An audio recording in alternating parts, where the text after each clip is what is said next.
around the age of 13, 14, I remember going around with the thoughts of, I wish that I was a boy and I really wanted to be a boy. Hello, Shivonne, and welcome to my channel. How are you? Hi, Alexander. Thank you for having me. I'm doing great. I'm very happy to be here. Is that how you pronounce your name? Is it Shivonne? Yes, Shivonne. Shivonne. Okay. Yeah. You can always correct me in the case I'm pronouncing your name or something like that. Shivonne. So there's a lot of people, right, who say that if they were growing up today in today's Western society, they were more likely or very likely to transition or to be pushed into transition. But I think a lot of those claims are, of course, purely hypothetical. And here we have you sitting here with your own experience. And from what I understand, you used to identify as trans at some point. Yeah. Is that correct? Yes. Can you tell us a bit more about that? Why was this label of trans so alluring to you? And was it something you've experienced from very early childhood, or something you started thinking about later on? So it's something I didn't know about in early childhood. So when I was young, I was playing with a lot of more like what they today call more guy toys. I guess they did back then as well, but it wasn't so much focus on it. Like I had a lot of Legos, Action Mans, and I just enjoyed playing with guys a lot. And I was more on the masculine side of things. And as I grew up, I had my different phases where I tried to be very feminine and more masculine. And around the age of 13, 14, I remember going around with the thoughts of, I wish that I was a boy and I really wanted to be a boy. And I started dressing more and acting more like a boy. But at this stage, transgenderism wasn't anything I knew about. Like I'm from the north of Norway, so it's not really like 20 years ago. That wasn't really a thing that was much talked Was it about. like early 2000s? Yeah, Or early 2000. yeah, I imagine it was very much an underground thing back then. Yeah, I Yeah. can imagine that. Yeah, and also even I didn't know that I was lesbian. I didn't really think about that. I just thought that I'm more like a guy, and Mm. it took me another 4 years. I came out as a lesbian when I was 18. I was kind of open to the idea that I was before that, and when I came out, everyone told me, "Yeah, we could have told you already," but I guess it was just not knowing and not having lesbians around, not having transgender people around, and so I didn't really think that that is me. And then when I met more lesbians around the age of 18, I realized that, hey, yeah, I am definitely lesbian. And from Yeah. then on, I lived as a lesbian for a few years, and I cut my hair short. I had a long, like half long hair before that, but I was wearing Mm. caps, and I was like kind of hiding myself in more like baggy clothes. But then at the around 21, I got more introduced to being transgender. I met more people and I got a really good friend who was that. And along this time, many people also asked me here and there if I was a boy. Like that was one of. I think Oh, it just cut out for a second. Is it all right yeah. now? Yeah. No, please just continue. Yeah. So around the age of 21, yeah, I got much more transgender friends, and some people even suggested that I was a guy, and that was one of the greatest compliments that I could get, and it really made me feel aligned. So when people share that, I usually got very happy. So I started to follow that feeling. It made me feel good that people didn't see that I was a girl. So I started looking more into it, and I decided that this must be it. This is why I'm feeling so wrong in this body, and I started reading about it. And the more I read about it, the more I felt like, yeah, this is me. This is what I've been living my whole life. I'm more masculine. I just always didn't fit in. I felt like I'm in the wrong body. I never liked my body. I always wanted to be without my breasts. That was something I never really felt was in the right place. So the journey started with really going deep into the research on this. And if I would have lived in Norway, I realized this when I lived in Norway, but my plan was to move to the Netherlands, and I didn't want to end that plan. So I decided to continue the move and still continue researching and hoping that I could do this in the Netherlands, which is very possible to do and easier than Norway as well. However, during this research, the thing I wanted to do first was to remove my breasts and just first start with that. And there was no one who would let me do that. I would first need to do the testosterone and start with that, unless I would do it privately. So I continued doing research. Can I just jump in to ask you a question? Among female to male transsexuals and people who identify as that, how common do you think it is to desire mastectomy, the removal of breasts, before one starts on hormones like testosterone? Do you think it's common, or do most people just want to go on testosterone first, or is it because it's more like accepted path to go through that is medically recommended? I do think it has to do with it being medically recommended, because the people I have talked with, most of them wish that they would be able to do a mastectomy first, and so that they wouldn't need to be seen, because especially for girls, I think it is quite easy to be seen as a guy. You don't necessarily need to be on testosterone. And so I guess it's the breast that really stands out and are what people look at when they are not sure if you are a boy or a girl.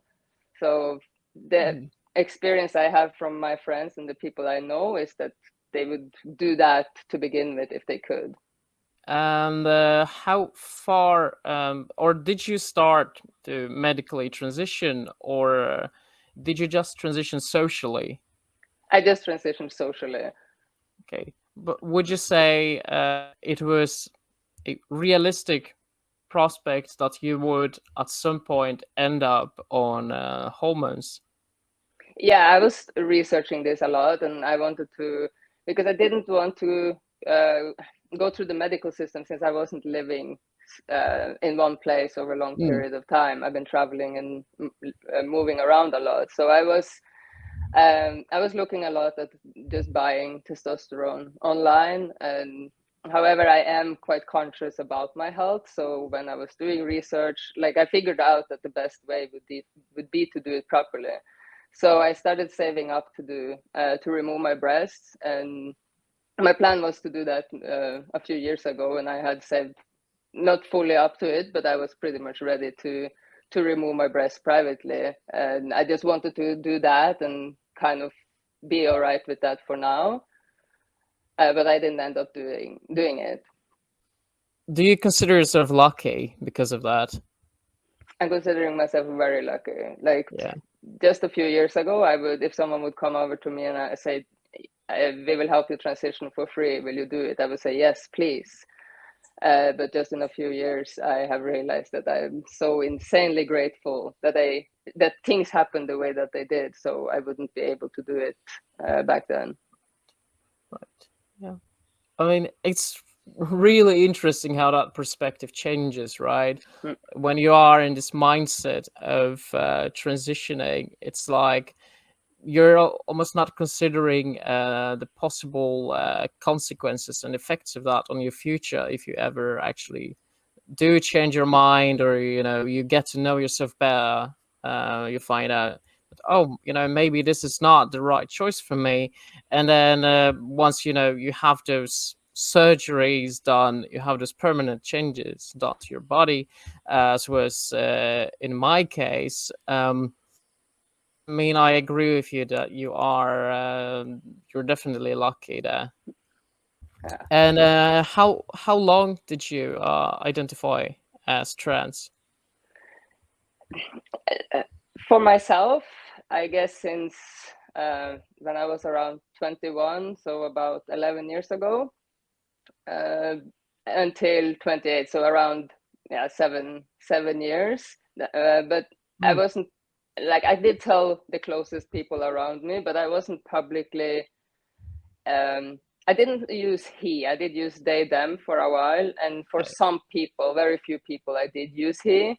But there was some form of shame and embarrassment that I wasn't really strong enough, you could say, in one way, or maybe not confident enough to use he to people I didn't know. Sometimes I did introduce myself. Like, I used to introduce myself as Sean, because it could almost just be like I would say my name a bit wrong, like Shivonne, Sean.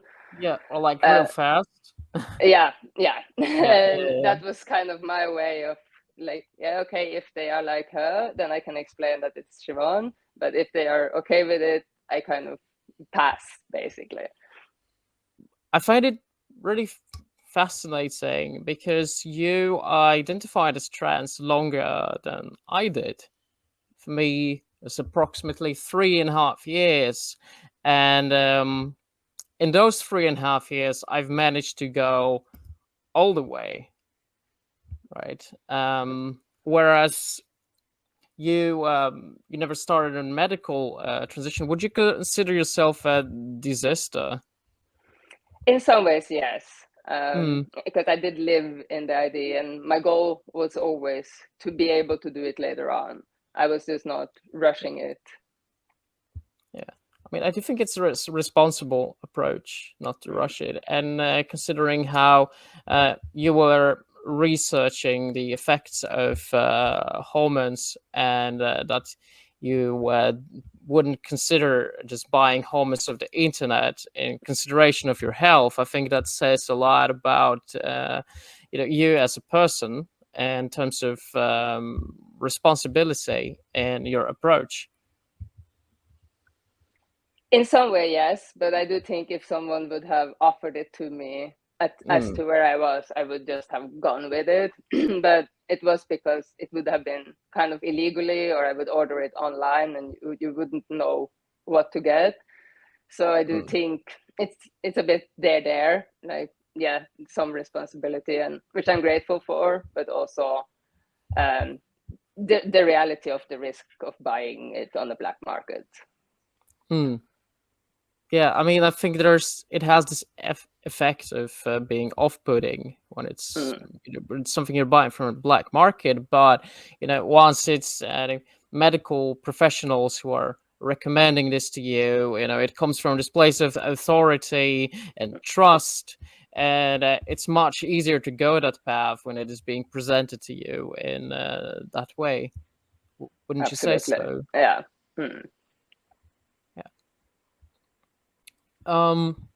Moving on from that, I talked to a lot of people who knew very clearly from a very young age, from around 12, 13, 14, that they were gay. And it was like, yep, it's so obvious to me that I'm gay. It's like no question about it. Once the puberty hits, you're like 100% sure of that. But you've mentioned that is not something you knew until later, or Yeah, I was bisexual since I was maybe 13, 14. So I was interested in both, but I thought still I would end up with a man. do you still consider yourself bisexual, or No, not at all. no? Okay. Was it like experience that helped you arrive at that conclusion, or more like self-reflection? I guess a mix of both.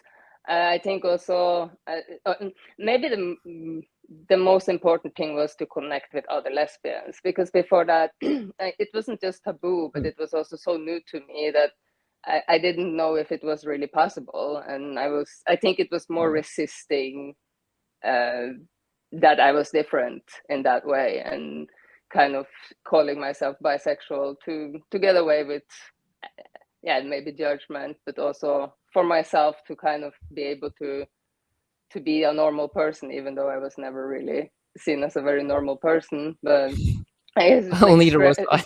yeah. I guess it's kind of holding on to the things that that is normal in society.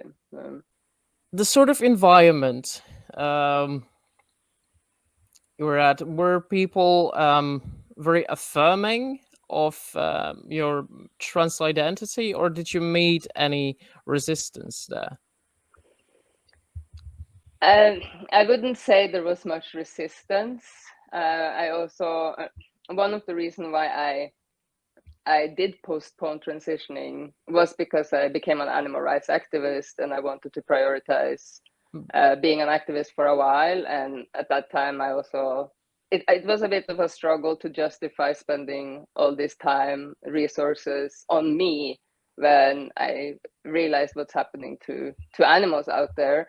So so I joined this environment with animal rights activists, which also were very open for these type of things. So that was kind of a huge win in that way, because I felt much more accepted in this environment than I ever did in any other environment. So it was a very welcoming environment when it came to being whoever you were. And it was even a thing that people would ask you for your pronouns, which I in the beginning found really beautiful, but it started to become quite cringe when I started to see that everyone was just using different pronouns. So in some ways it helped me be who I thought I was, but it also was a part of helping me realize that things have gone too far. Okay, I see. Regarding pronouns, because at some point, it was recommended to be a norm that you should be asking people their pronouns whenever you're meeting them, and not assume the gender. But I also hear a lot of trans people saying that they actually don't want people asking about their pronouns because it makes them feel like they're not passing. And as someone who has detransitioned, a lot of the times when I meet someone who's asking me about my pronoun, I have this impression that somehow I don't appear man enough, that the effects of transitioning are still there, that people still perceive me as a female. And I can relate to that being an uncomfortable thing. Did you ever experience anything like that, or? Yeah, I not necessarily so much personally. Like for me, like when people ask me for my pronoun, I actually used to say you can call me whatever, she, him, they. Like I even had it during the pandemic. A lot of people were using Zoom, so then a lot of people were like, you have to have your pronouns, and then I actually had she, him, they, because I didn't want people to keep asking about it, because it actually got me to think more about, what do I want to identify as? Well, for me, it was never about identifying. It was about being who I was in the body I was in. And I feel like, especially today, I feel like the identifying thing is putting people in a corner. And it's like, if you're even trying to figure out, you are kind of forced to use they, them.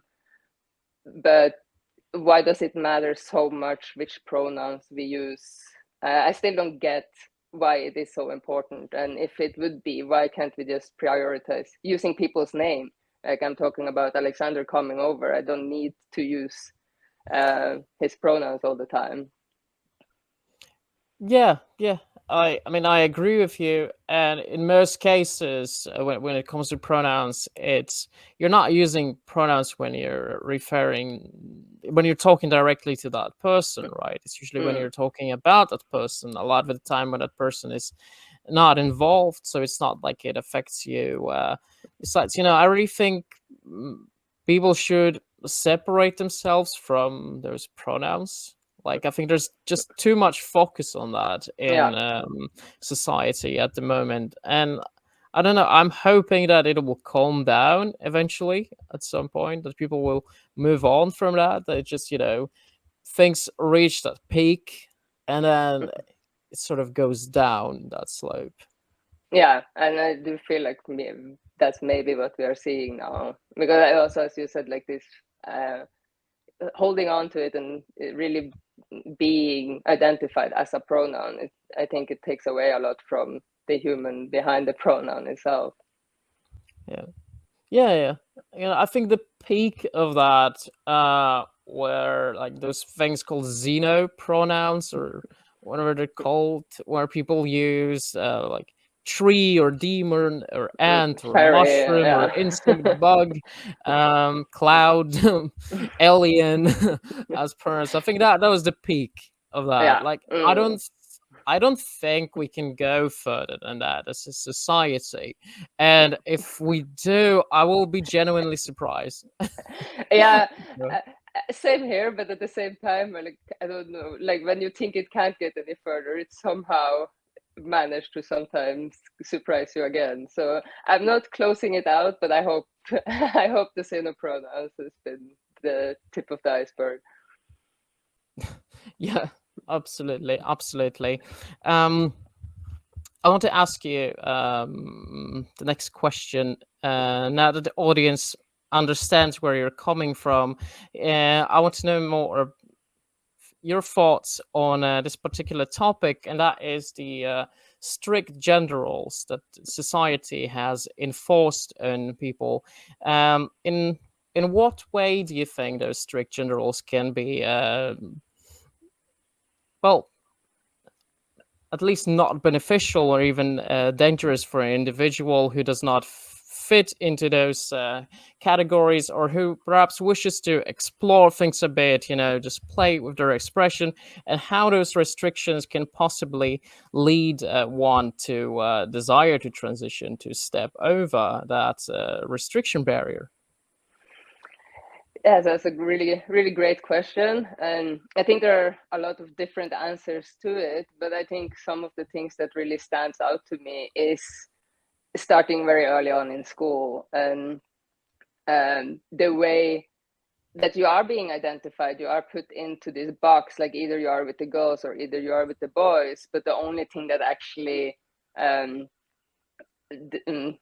decides that or has any play in deciding that is how you were born. So even if you are the best football player, even better than the boys in class as a girl, and they're going to separate, and you will still have to play with the girl on the girls team.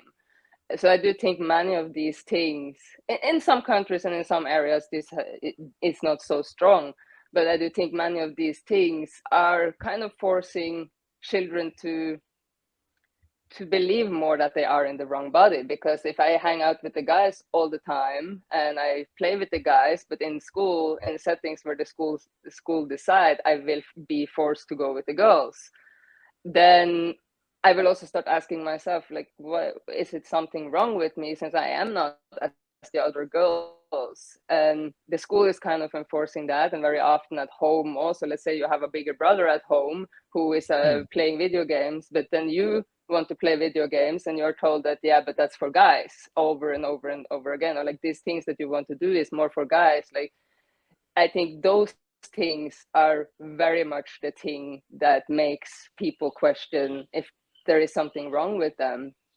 And also wearing guy clothes, like, these clothes are for men. So just having this separation in society, that this is things that are for men and are for women, I think are pushing a lot of people who want to explore things, which I do think we all kind of have a little bit inside of us. And I think if it would be open and not be so strict on things, I think more people would explore without thinking twice about it. And I do think this are pushing people into believing that there must be something within me that is not correct, that needs to be fixed because I am different from other people. And but I think it is also a fine line, because I don't think we can say that women and men are the exact same. Like, there are things that are more natural for men or boys than it is for girls and women. But that doesn't mean that there is not a huge part of the population that doesn't fit these stereotypical norms. So No, I do believe we need to have some fluidity but not to the extent that people are arguing for today. Yeah, I think there's if you think of those similarities between men and women when it comes to interest in activities or even clothing, there's a big overlap there if you think of it as a graph, and the biggest differences there are at the extreme ends. Yeah. Like the sort of hyper masculinity is much more common in males, whereas hyper femininity is much more common in females. But I think we all meet like somewhere in the middle, right? It's not like we're completely two completely different species that have absolutely nothing in common. And I think sometimes it can be desirable just to wish to step on the other side of that fence, especially when when you're seeing all the time what is going on the other side of the fence, and you're thinking like, hey, you know what, I sort of want to be there right now. Even if for a moment, even just for a while, you don't have to move to the house next door to live with your neighbors, but perhaps you want to spend some time in their garden, right? Taste some of their barbecue. Yeah. You've mentioned non-binary. What are your thoughts on that? And do you think that, because a lot of the time I think that non-binary is actually a good thing, considering it might be something that can stop people from making permanent changes to their bodies when those permanent changes are not needed. That even it might be a temporary identity before people actually find themselves. Yeah. What's your take on that? Yeah, I fully agree with you on that. However, I do think in an ideal world, we wouldn't need to have any other form of identification than what we No, are of born course. with, or like the biological sex that we are born with, because we will be so open to each other and to learning to understand that we all are different, that there shouldn't be the need to have something else. Like if there is a more masculine woman, there is nothing people think about it. It's just this is that person, and she's there, and she's just more masculine, and the other way around. So in an ideal world, I hope that we wouldn't need it, but I believe that in the world we are living in, where everyone is trying to figure out which identity, which gender they belong to, and all that things, I think non-binary is a good step and a good stepping stone to have when trying to figure out what you're going to do in life and who you are. My next question to you: do you think that transitioning is a form of conversion therapy of gay individuals?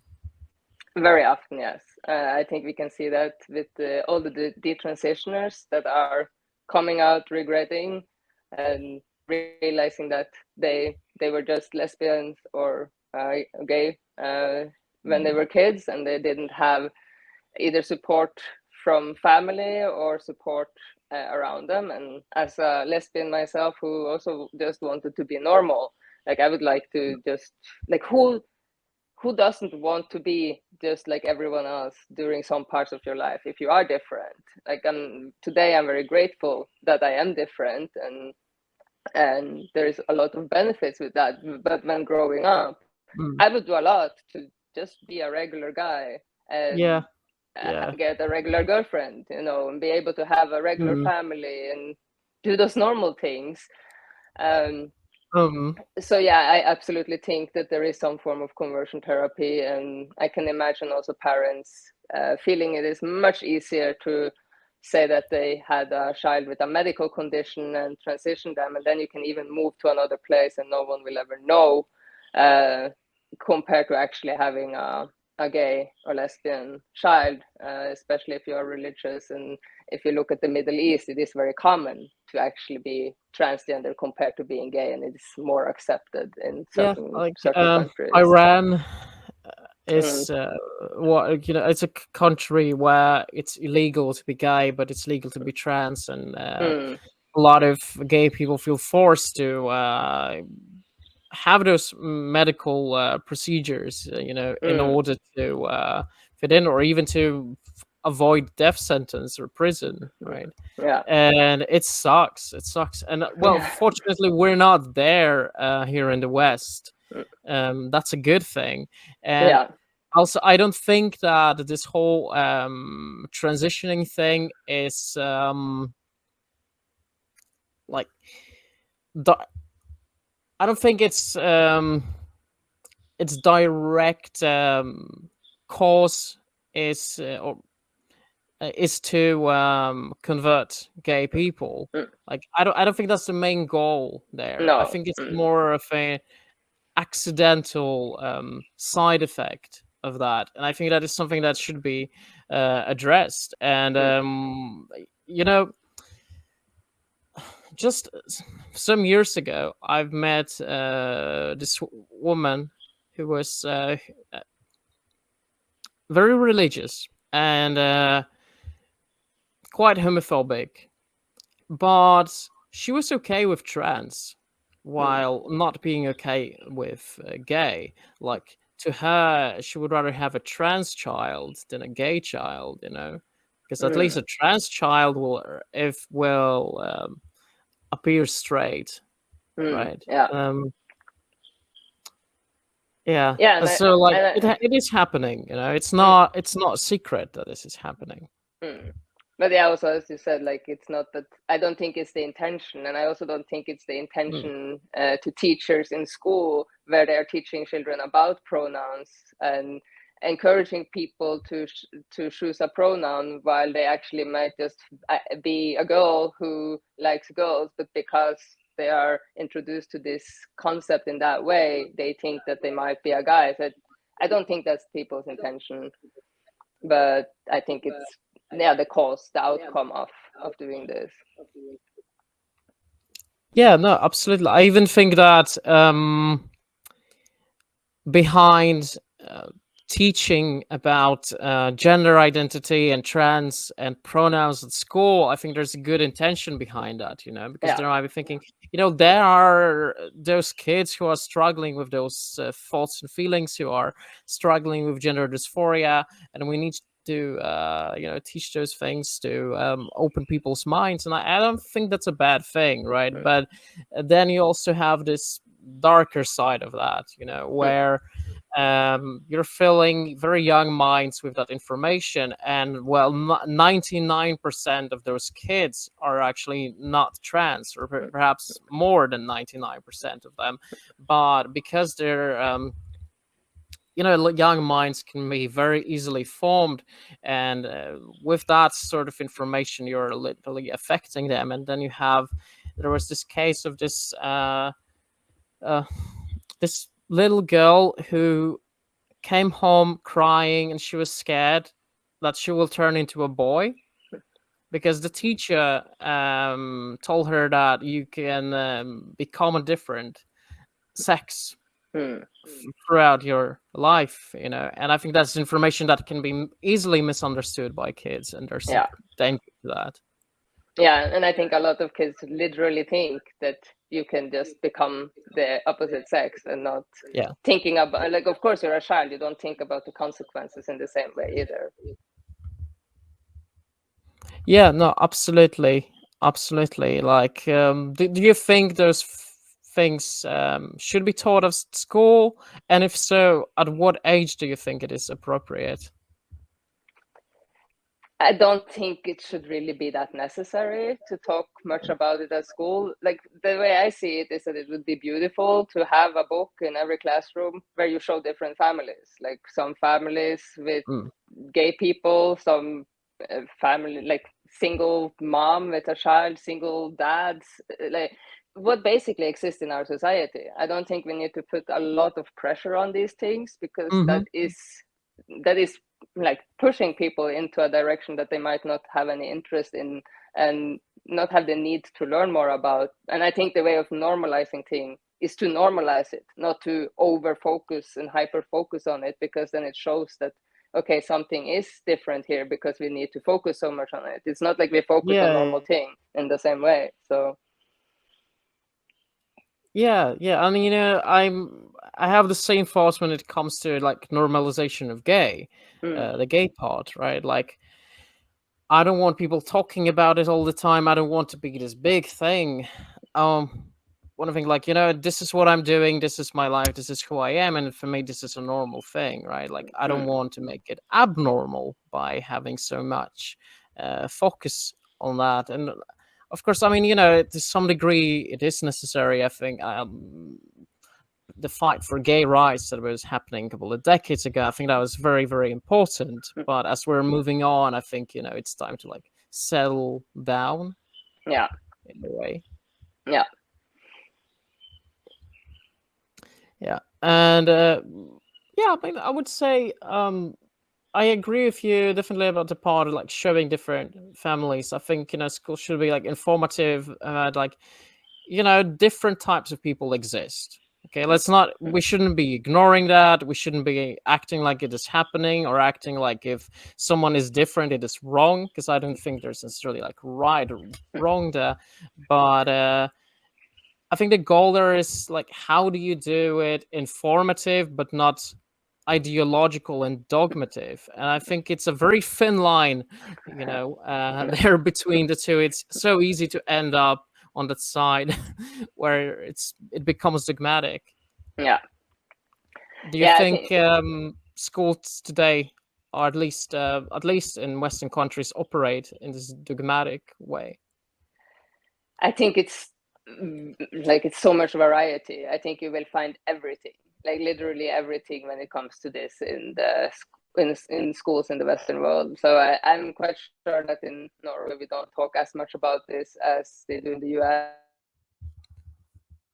Comes to the US, there are some schools that talk about this and have rainbow flags and have like really strong focus on this. But then you also will have other states where it's absolutely no focus on it whatsoever. So I think the dangers also of having this within the school is that the teachers will bring their personal agenda or their personal feelings around this. Oh.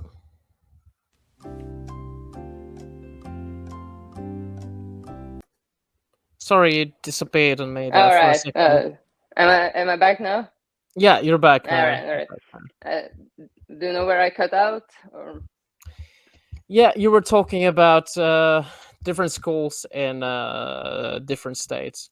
Yeah, so I think different schools in like it's just the way I see it is that it comes too much down to the teacher. So if you if your teacher is very pro LGBTQ plus, you are very likely to have an experience that is totally different from a school, a teacher that is not anything involved with LGBTQ plus and maybe even against it. So I think it's a lot of dangers of leaving this up to the school, because kids are going to be taught things that maybe their parents cannot even guide them with. They have no idea. So I think this is something that also should be like, I don't think it's easy. I think it's important to address it. I don't think this is an easy thing, because I also don't want children to be taught by families who are very against gay people that we are the bad parts of the world. While on the other hand, I don't want the opposite effect, where kids are just becoming transgender at the age of 12 because they are taught that it's so great and that's what everyone should be almost. So I think it's very complex, and I don't think I am the one sitting with the answer to that, but I think it's something that would need to be worked with both family and the school in each case. Okay, one thing I'm a bit curious about right now is whether, at least in US, whether there are more kids identifying as trans in blue states than in red states. Yeah, that's a good question. I don't know, and I don't know if it's probably data that is possible to find to a certain extent, but I don't think, don't quote me on it, but I'm quite sure that California has much more than Texas, for example. I wouldn't be surprised, to be no, honest. yeah. But I think having access to those sort of statistics, I think it's of great importance, because I think it can tell us something about whether this sort of education has a direct impact on kids' identities. Mm. You know. Yeah. And then Texas is not exactly neutral state there. I think. I think the sort of neutral place would be the best, where you're neither like demonizing it nor glorifying it. You're just informing. I guess it would be really good to get statistics from all, like being able to see the difference from the very conforming ones, the ones that are more against, and the more neutral ones. And I think we could learn a lot from that. I don't know if there is enough statistics yet out there, because this is still very new, but I guess we will see more and more coming out. Yeah, absolutely. I mean, I really do hope that we will learn a lot from this, and I really think that the best thing you can do is just let kids be kids and find things out on their own, right? Because I Yeah. think that if you leave a child to their own devices, they will find themselves. Yeah, I 100% agree with No that. matter whether it comes to sexuality or gender or even religion. Yeah, I 100% agree with that. I think let people figure it out themselves and have a little bit of guidance and support from home and school. But yeah, no, I agree. I think there's some level of guidance is obviously important. I mean, that's what parenting is for, right? yeah. If you're going all that way to the extreme end, that's also quite irresponsible, obviously. Do you ever experience that some people think you're a trans guy? Like, does it ever happen, or? Yeah, not necessarily a trans guy, but very often people think I am a guy. Like when I go to public restrooms, I very often am getting told that I'm in the wrong place. And yeah, this is the norm, I would say. If there is older women especially, they would look at me, ask me why I'm there. And many times you see that I go out from a public restroom and a woman is about to go in, and then she go towards the other door. But How? within the community, I haven't really experienced like Okay. Yeah, so it's more just like the average citizen rather than the gay citizen who Yeah. might come to that conclusion. Okay, I see. Um, 'Cause, I mean, I think there's definitely an overlap between a trans person and like a very masculine woman, or even a butch, like a butch lesbian.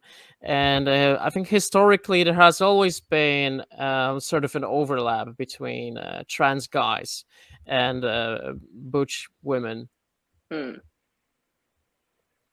I guess to a certain extent, but on the other hand, like I guess what I want to see and what I am kind of more and more passionate about and what I want to work towards is to really create a space for masculine women where we can really thrive, because it's never really been a big thing. It was, I guess, in the 90s, it was maybe more popular, but since then, it's very rare that someone has been appreciated for being a masculine woman. Like feminine guys are very welcome in girls' circles very often. Like everyone wants to have that gay friend, and I don't think it's necessarily a good thing, like in a genuine way, but still, it's more.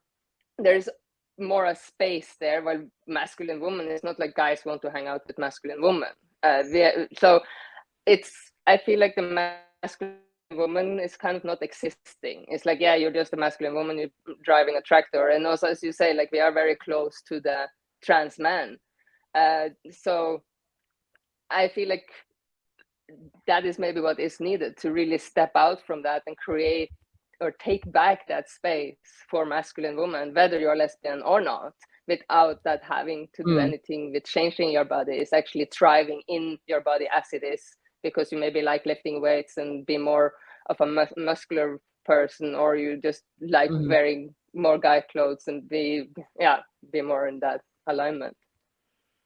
I asked you before on your thoughts on the separation of T from LGB, and my thoughts there are that there are some areas in which we do have something in common. Like, I don't think that separation should be like 100% complete. I think that when it comes to like certain rights and certain struggles, I think there's an overlap, and I think that we should take that into consideration. But I also think that in terms of what we have in common as a community, I don't really think there's that much. I think that sexuality and gender identity are two very different things there. But looking back at it, I also think that both gay males and lesbians need their own spaces as well, especially since there's also those cultural differences there. Even like some terms that are used only within those specific communities, and like have butch, femme, lipstick lesbians, all those terms, and then on the other side you have those terms like twink or top or bottom, and those are like very specific to that particular community. And while I think gay males and lesbians have a lot in common, obviously, we need our own spaces. Do you agree with that? Yeah, and I like the way I also see it is like I fully agree with you, and I would like us to work more together when we need to. But when we look at the West today, we have most of the rights that we need. Like I feel like I am free in most of the West to go on the street with holding hands with a girl without having severe problems from that, in the same way as just walking alone as a girl. Of course, there are situations when that won't be the case. However, when we are looking at the eastern part of the world, I do think things are a bit different, and I think there is more a need of a unity and standing together to fight for rights. And that also would be very beautiful if that's what we would see in the West, because I very rarely see people in the West fighting for gay rights or trans rights or LGBTQ rights in general. They very rarely actually send their focus to where it is needed the most, where people like me and you are actually getting killed. Absolutely. In that way, I think we should be together. But where we are today, I don't think there is any reason to be together. And I also even don't think the L and the G really need to be together when we don't have anything to fight for, because I feel like I have more in common with a straight guy than with a gay guy. Let's move on a bit from this topic of gay and trans, and from what I've seen, you're pretty passionate about animal rights, the rights of non-human animals. What made you first interested in that? So since I'm from Norway, we have something called fenalår, which is basically the leg of a lamb that is smoked, and we normally eat that for Christmas. And this is where it all started with me. Like I normally ate a lot of this every year for Christmas, and I was sitting there cutting off this lamb leg, and I was eating this meat, and all of a sudden I got to the joint, and it started like I could move the leg, and something hit me. And like I always called myself an animal lover. I love cats and dogs, but something hit me there, and like I don't know exactly what it was, but at that moment I told myself maybe this is the last time I'm eating this. And a month later, I don't know, like I watched some videos, don't know the whole process exactly, but it kind of that hit me very much. And after that, I decided to try to be vegetarian. And after a week or two as a vegetarian, I realized it doesn't make any sense. I need to be vegan, and I went vegan, and I lived as a vegan for a while, and then did research and realized that, hey, I need to become active and speak up against what's happening to animals. Yeah. Exactly. How active were you in this? Because know you spoke quite a lot about it, like publicly. Mm.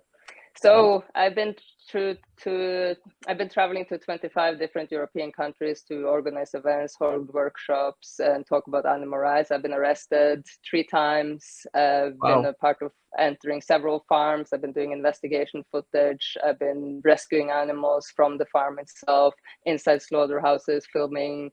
Basically, I've done everything there is, pretty much. Yeah, I've been outside 100 slaughterhouses all around Europe. Been training people in nonviolent direct Mm. action. I was a part of, um, yeah, I've been a part of a lot of the animal rights groups and traveling, holding trainings and workshops. So yeah, it was, I guess, my identity for several years, and Okay. I've been really passionate about it. Still am, but I'm trying to. I burned out very heavily from it, because when you're seeing these animals being killed and trying to do something, but it Mm. goes really slow, I hit a really Mm-hmm. heavy burnout. So now I'm not really that involved with it, but long But you term, I still will always care. fight for the animals. Yeah. Yeah, I will always care and always fight for Mm. animals somehow. Yeah. Um.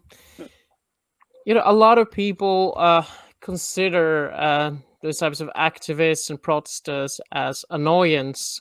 Have you ever experienced that? That's Oh yeah, people a perceived you lot. that way, or Oh yeah, normally that would be the case. And today I see that many of the things that I did is something I also would perceive that way today. And I think as activists, and I think especially as in our 20s or teenage years, we have more blindfolds on for that. We have more this mm, attitude of, I have something to say and I'm going to say it no matter what, and you are going to listen, and I'm going to find ways to get people to listen. While today I would use very different approaches, and most of the things that I would do different today. But that doesn't mean that I'm not very grateful for the experience that I have, and I feel like mm, I am a much stronger activist, also stepping more into the transgenderism and what's happening there. I have much more knowledge when it comes to activism that I hope to bring into this eventually somehow also. I think that's useful. I think it has a certain role it can play there. Um, Mm. do you think activism is like the best way to achieve certain goals, or do you think there are, because you're talking about how you would do certain things different now that you're older? Do you think there are like better, more effective ways to make change rather than this type of activism? I guess it depends on what we define as activism, because I guess everything, if as long as you are passionate about something and want to change something and take some active Mm, steps towards that, I guess that is basically activism. So, but I do think there's probably always better ways. No matter what we do, mm. we can probably find a Oh way yeah, to do it yeah. better. So, but I would say the typical street activism is definitely far from as effective as I thought it was 7 years ago. Yeah, I can see that the activism we often relate to is often pushing people more away, and that doesn't necessarily mean that it doesn't help in any way, but that people get more reluctant and um, get more stubborn. So I think a lot of the activism that people engage in today doesn't have the effect that we like to think that it has. Hmm. Yeah, I mean, I can think of like some. I'm not saying all, but like some climate activists who, for me, definitely fall into that area where you're actually putting people off that by Mm. acting that way, such as throwing tomato soups at paintings, destroying art, things like that.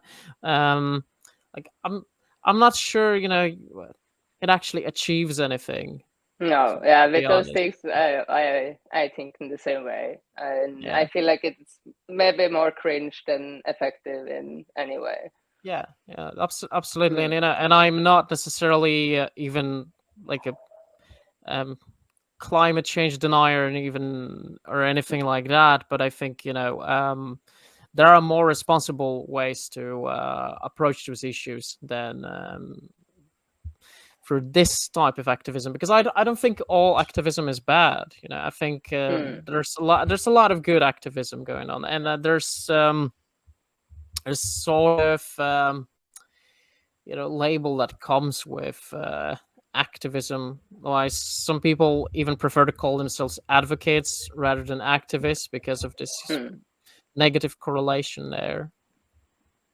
Like, yeah, and I also agree with that. I would today I see myself more as an advocate than an activist. yeah. Do you, as someone so concerned with animal rights, do you view non-human animals as equal to humans, or? I don't really view anyone as equal because we are all the same but different, right? So Mm, even though me and you kind of deserve the equal treatment in certain ways, we also have different lives. So we have different things that yeah. we will experience. So I don't say that I don't like to say that we are equal to animals, but I do believe that we all deserve to equally have the chances of living a peaceful life without being harmed or caused harm, or just Mm, being able to live our life instead of someone else dictating how I should live, and being allowed to freely expose me to torture and pain in the same way as I don't think animals should experience torture and pain or live mm, for someone else's experience. Like, I don't believe an animal is here for the purpose of satisfying my taste buds. mm. I really love your answer there. Thanks. I must say, yeah, no, I really Mm, love everything you said there, and some of those animals that we treat sort of like a possession, just to eat them, are like pigs, for example, mm, and pigs are actually pretty intelligent animals. they I've really heard are. that a Yeah. pig is actually more intelligent than a dog. Way And more intelligent than a dog, yeah, actually. yeah, and Yeah. that's why I'm thinking, like, well, okay, if you wouldn't eat a dog for that reason, then why would you eat a pig? Mm.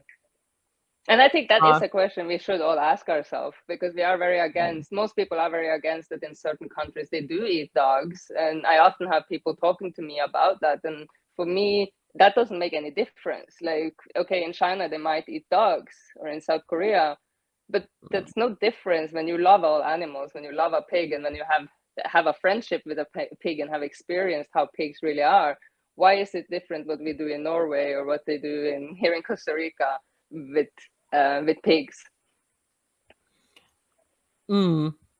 Yeah, no, I mean, I know what you mean, and I'm not a vegan myself, but Hmm. I I ended up cutting pork of my diet for that reason, because of pig's intelligence, right? And Mm. whether I will move further from there or not, I don't know. It's really hard to tell at this point, but I think it's my own journey, and let's see where life takes me. But there was But something that, yeah, no, please continue. just one thing is that because you realize that the pigs were very intelligent, but then are we gonna separate from the intelligence they have? Like, should we treat a human worse because they're not so intelligent as another one? So should a chicken be treated bad because they're not as intelligent as a pig, but then they are more Mm, less in, like, where do we draw that line? Kind of, I think that is what a mm, lot of vegans also sit with, that there is not really a line for me personally to draw. Like, I am not the mm. one who should have the power to decide when someone is too smart to be killed for food, or when Yeah. they're not smart enough, like, in that way. Mm. I mean, I think you're raising a really important ethical question there, actually. Hmm. And yeah, I mean, like, I wouldn't kill a human being because their IQ is, let's say, below 70, right? So why should I eat a non-human animal? Yeah. That is a good question, right? Hmm. Are you familiar with Peter Singer? Yeah. Hmm. Yeah, yeah, I thought so. Hmm. He's been very active within like animal rights Animal and yeah. ethics surrounding that. Hmm. because just this term called like a speciesist, which is sort of like Species. racist but applied to others animal species. Do you think that that is something that we humans a lot of the time actually are? Or Yeah, absolutely. And I'm that myself. I think we all are, mm, no matter how purist vegan you are or purist human, like no matter how much you have transcended or whatever they want to call it. I think we always will have some form of speciesism, and I think that's just who we are. And I think maybe I'm going a bit out on the edge here for saying I also believe that we all have some form of racism inside of us. That doesn't mean that we hate others, but we have some form of prejudice yeah. and for different cultures that we don't understand. And so I think that is totally natural. And for me, it's more about just recognizing that and deciding, making the decision, a conscious decision on how we want to act in it. Like, of course, I will kill mosquitoes here and there. I live in the jungle. Yeah, it was difficult for me to move here because I thought I wouldn't be a person who killed so many mosquitoes. But you Mm, could call it self-defense, but it's also a form of speciesism. So, like, it's maybe a bit on the edge comparing things to a mosquito, but it's just the nature of things. Like mm. we do see certain things as something we need to deal with, and then we can do that. But making it a habit to harm someone because we see them as less important, I don't think is benefiting anyone in the long term. Interesting. You know, I used to see spiders in that way, right? Mm, I absolutely hated spiders actually, and mm, I used to be very arachnophobic, and right now I absolutely love spiders. They're like some of my favorite, if not the favorite animals, maybe except for alligators. But cool. yeah, no, I love spiders, and I think this is like this perfect example of prejudice. You Mm, know, like where my arachnophobia was actually coming from this prejudice against spiders. You know, like you have this idea in your head: spiders are scary, spiders are disgusting. But are they actually like? This is not some objective, true statement that this is what spiders are. You know, mm, spiders have a very important function in the ecosystem. They're very useful and important animals to have. So I realized, you know, my ideas of spiders were also like some kind of prejudice, right? mm, That's why I'm not like against terms like homophobia or transphobia. And people will say, well, it's not phobia because it's not fear. But I think that there is prejudice to phobia, not just fear. You know, as was the mm, case with my arachnophobia, let's say. yeah. My final question to you before we finish: what would be your advice to a young girl who thinks she should transition but is not sure about that? Who's perhaps very masculine and thinks that she would fit in better as a guy? What would be your advice to that sort of person? The number one advice would be to connect with your heart and like deeply connect with your heart, not just like really sit in either meditation or just whatever it is. Just be with your heart instead of your brain, because that's where everyone will tell you, you need to do this, you should do this. And that was the thing that helped me, connecting with my heart and what truly means something to me, connecting with my values and what I really want in life, and start to love yourself. Because when you do connect with your heart, you also start seeing things differently. It's not the shoulds and the why, like it's not all these questions. It's more acceptance and more love. And when you start loving yourself for who you are, you will make different decisions. So even if you want to do this, I recommend start loving the parts of yourself that you are able to love, and do everything you can to learn to love yourself before making a life-changing decision. And maybe you will love yourself and realize that, yeah, I love myself, but I still want to transition. Perfect. And maybe you will love yourself and realize that, no, it's not for me. That's what I did. And yeah, that's my biggest recommendation. Just connect with your heart and love yourself for who you are. Oh, I think that was really, really good advice. Great. Definitely. I hope someone out there hears it and takes it to their heart. Literally. Yeah. Yeah. Okay. Thank you so much for having this conversation. I think that's very insightful, and I love how fast-paced and engaging it was. Yeah, thank you so much. I really enjoyed it, and it's my first one as well, so I'm really, really happy that it Oh, went so well. And yeah, okay. it I've was heard you're perfect. supposed to be on a Buck Angel. Yeah, we are in touch about that, so hopefully sooner Cool. rather than later. Cool. Well, maybe we'll see you on the Buck Angel's channel in near future then. Yeah, and I will of course be posting a bit on my channel as well here and there. So yeah. Yeah, I will leave the link to your channel in the description. So everyone, go check out Shivonne's channel and subscribe to her. Yeah, Great. thank you Thanks. so much for this. Yeah. Thank you.